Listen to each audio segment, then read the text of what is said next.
இந்த நாட்டில் என்ன நடந்து கொண்டிருக்கு, எதிர்காலத்தில் என்ன நடக்கப் போகிறது என்பதெல்லாம் அனைவருக்கும் பெரியோர்களுக்கெல்லாம் தெரியும். காலகாலத்தில் வருணன் நம் வாழ்விலே குறுக்கிட்டு விட்டார். பருவமழை தவறிக்கொண்டே போகிறது. இப்படியே நின்றார் இல்லை என்றால் என்ன இருக்கிறது? வாழ்க்கையில் எதுவுமே இல்லை. நான் எப்படி வாழ்ந்தவன் இந்த நிலை எனக்கு ஏன் கொடுத்தான்? முன் ஜென்மத்திலே செய்த பாவ வினை இந்த ஜென்மத்தில் இதை நான் அனுபவிக்கிறேன். அப்படி யாரும் அனுபவிக்கவே கூடாது. ஆண்டவனை நம்புங்கள். கண்ணில்லாத கண் கொடுப்பான். ஊனமுற்றவருக்கு நடப்பதற்கு கால் கொடுப்பார்.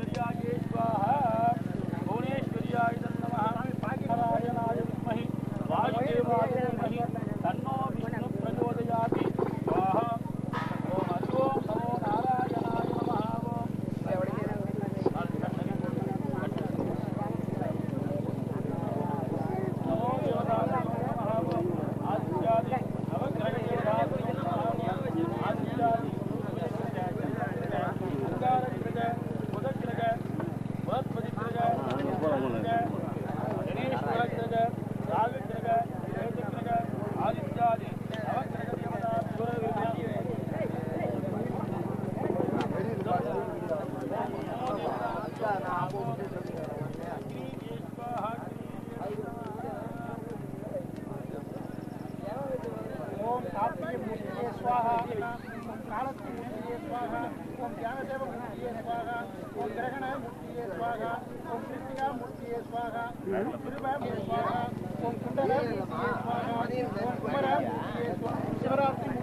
விபூதி மஞ்சத்தூள் புன்னமம் பச்சை கற்பனை அவன்றம் என்று சொல்லக்கூடிய வாகன நிலையங்களை வச்சு கும்பம் என்று சொல்லக்கூடிய பாத்திரத்திலே கங்கையை நிறுவி முக்கணநாயகியை நிறுத்தி மாநிலத்தை புண்ணியத்தனுக்கு கவசமாக பண்ணி இவன் என்ன பண்ணிடும் 30 மாணவர்கள் 48,000 ரிஷிகள் 63 நாயன்மார்கள் 12 ஆழ்வார்கள் 12 சித்தர்கள் மும்மூர்த்திகள் 30 தேவர்கள் தேவர் மூவர் கிண்ணவர் கிருந்துடன் சுற்றி வித்தியார்கள் அத்தனைக்கு பாடர்கள் அத்த வசுக்கள் சப்த ஜம்பம் எப்படி அது மூர்த்திகளையால் இந்த கும்பம் அந்த பிம்பத்திற்கு போய் ஸ்நானம் பண்ணிட்டு சொன்னா இங்க அத்தனை கொண்டு நம்ம எல்லாரும் பார்த்து காட்டினாரா என் அறிவில் தந்தையே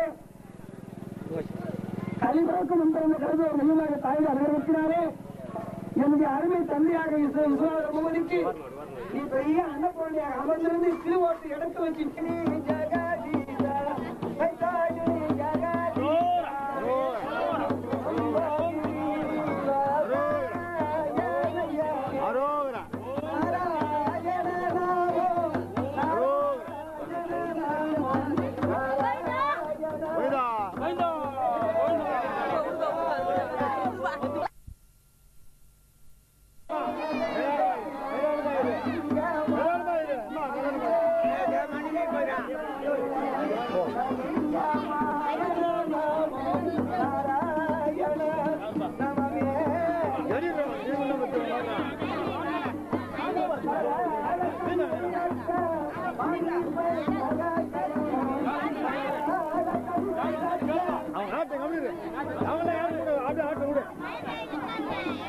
மழையெல்லாம்